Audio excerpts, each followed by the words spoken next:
De volta ao programa Mulher.com ao vivo. Hoje, sexta-feira, a gente recebe a Juliane Lotufo. Ela é ginecologista, está sempre participando conosco e esclarecendo, né, as dúvidas mais comuns da apresentadora e também, claro, de você de casa.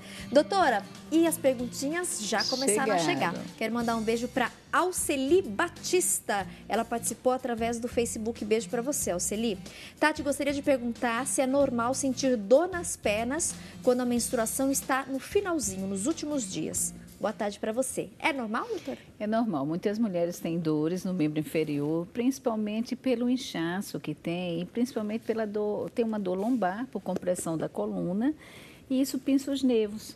E tem muita gente que tem até crise de ciático nessa fase. Tem dor na panturrilha, dores nas articulações pelo inchaço, pelo edema. O retorno do sangue também vem mais lento, de baixo para cima, e isso a mulher sente dor. Doutora, eu lembro que você comentou no bloco anterior, a gente estava até conversando também um pouquinho no intervalo, os maridos, os filhos, a família, às vezes acaba tendo que ter mesmo um pouquinho de paciência. Porque a TPM, gente, não é frescura, não é exagero, ela de fato acontece. E em alguns casos, de uma maneira muito intensa, né, doutora? Em alguns casos, ela se transforma numa síndrome grave, que a gente chama de síndrome disfórica. Quais são as consequências? A mulher fica agressiva, tendência suicida. Nessa fase, muitas mulheres são mandadas embora do emprego, porque elas fazem muita coisa erradas, mas um dos sinais, sintomas principais é a agressividade.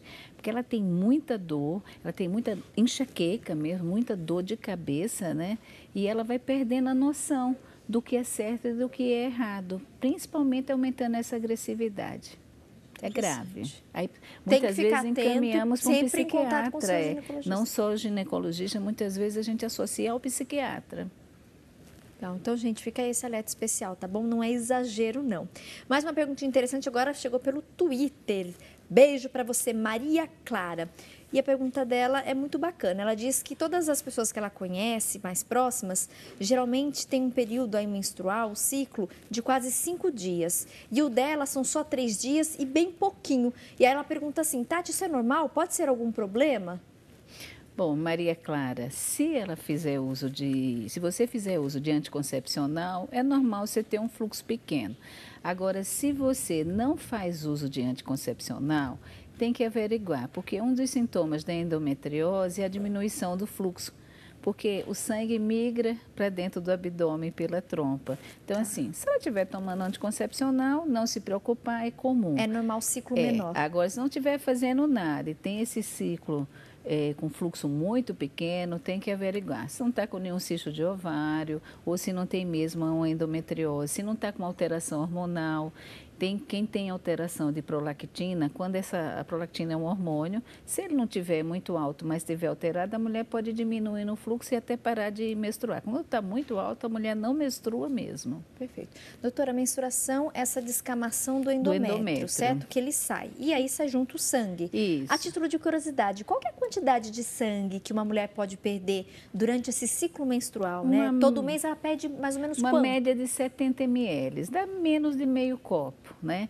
Então, muitas vezes, a mulher pensa que teve um fluxo menstrual um pouco mais abundante, fica imaginando que tem uma anemia, mas é muito difícil o fluxo menstrual. Ele normal, ele não provoca anemia, viu? Gostei. A gente falou um pouquinho sobre a endometriose, eu acho importante também destacar, é uma doença séria, preocupa muito as mulheres. A gente já reforçou alguns sintomas. Que outras informações pertinentes é importante a gente compartilhar com o nosso público, doutora? Falando então especialmente sobre a endometriose, inclusive o pessoal perguntando aqui, Tati, que doença é essa?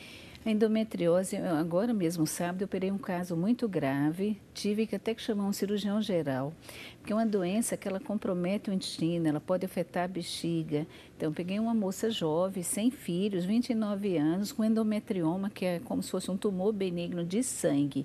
Esse fluxo menstrual volta pela trompa, cai dentro do abdômen e vai provocando os implantes de endométrio. Ao invés de sair na menstruação, ele volta. E essa moça, ela fez um endometrioma grande de ovário e vários focos, bexiga aderida, intestino aderido. Muitas vezes tem gente que tem que tirar pedaço do intestino por causa. Então, essa doença tem aumentado muito por falta de conhecimento das pessoas e até mesmo por... Tem alguma coisa que cause isso, doutora? Seja Olha, já está predominante? comprovado que o estresse oxidativo também pode provocar doença.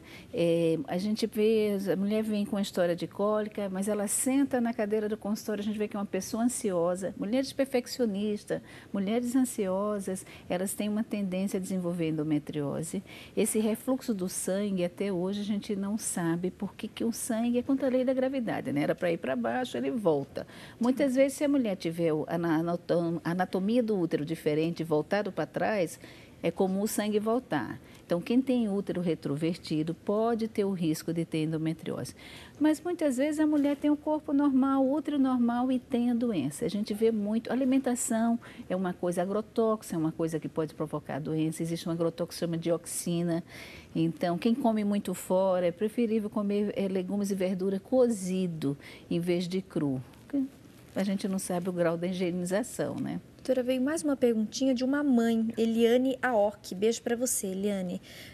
Tati, gostaria de saber, fui ao médico endocrinologista e ele indicou para minha filha a pílula anticoncepcional continuamente, para que ela não menstruasse mais, para assim parar de ter cólicas. Então, pelo que dá a entender, ela tinha crises fortes de cólicas.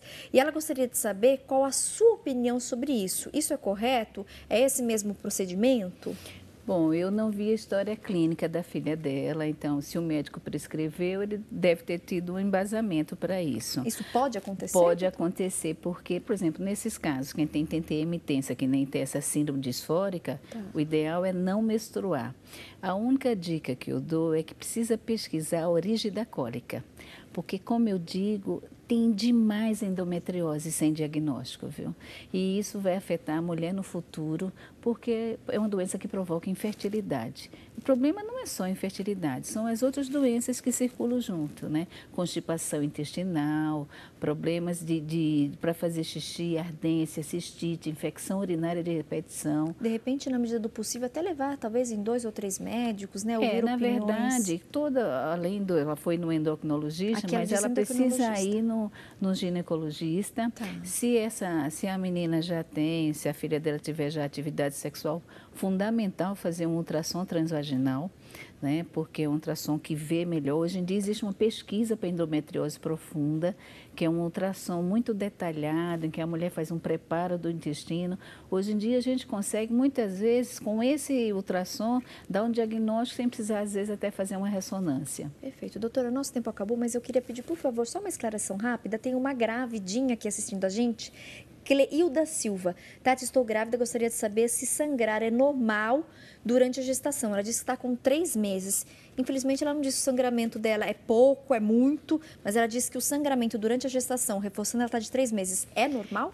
Todo sangramento na gestação a gente não encara como normal. Não é para ter sangramento. Grávida não é para sangrar. Precisa analisar, talvez ela tenha um pólipo, talvez ela tenha uma feridinha no colo do útero que esteja provocando esse sangramento. Existem doenças, né, que provocam sangramento, tem uma síndrome que chama síndrome de válvula Lebrun, quem tem distúrbio de plaqueta, problemas com a coagulação, essas mulheres podem sangrar. Um descolamento, né? Às vezes um descolamento de placenta, que é uma coisa mais séria. Tem que saber a origem do sangramento. Na dúvida, como ela está sangrando, vale a pena ela marcar uma consulta com o médico dela, fazer um ultrassom, né? Ver se não tem nenhum descolamento, fazer repouso. Muito obrigada, viu, doutora, mais uma vez pela presença e feliz Dia da Mulher. Amém, vocês também, você e todas as mulheres que nos assistiram. Bora comemorar, porque domingo é o nosso dia, minha amiga. Eu vou para mais um intervalo e na sequência eu volto com mais uma dica de arte. Continue conosco.